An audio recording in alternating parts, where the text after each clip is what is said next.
High সেনে আমি মা বাবা দিদুমে চলে গেছিলাম দীঘার উদ্দেশ্যে।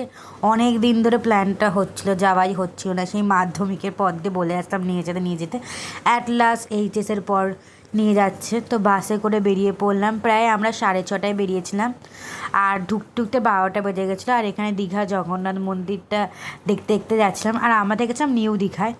তো নিউ দীঘায় নেমে হোটেল খুঁজতে খুঁজতে বেশ অনেকক্ষণ টাইম হয়ে গেল। আর তারপরে আমরা প্রধান গেস্ট হাউস বলে একটা জায়গায় থেকেছিলাম।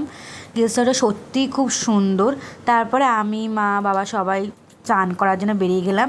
যেহেতু অনেক লেট হয়ে গেছে, বেশিক্ষণ সেদিন স্নান করিনি, ভেবেছিলাম পরের দিন স্নান করবো। আর এখানে আমি একটা ভিডিও করছিলাম, পেছন দিয়ে বাবা এরম করছিল, মানে কী বলবো, আমার বেশ ছবি ভিডিও করতে করতে অনেকক্ষণ টাইম লেগে। আর তারপরে খাবারে ছিল ভাত, ডাল, ফুলকপির তরকারি, মাছের মাথা দিয়ে পুঁই শাক বা পালং শাক, তারপরে একটা চিপস টাইপের মাছ ছিল, মাছের ভিডিওটা করা হয়নি, চাটনি, পাঁপড়। এখানে খাবারগুলো এত সুন্দর, পুরো ঘরোয়া টাইপের খাবার, মানে এত ভালো লেগেছে কি বলবো।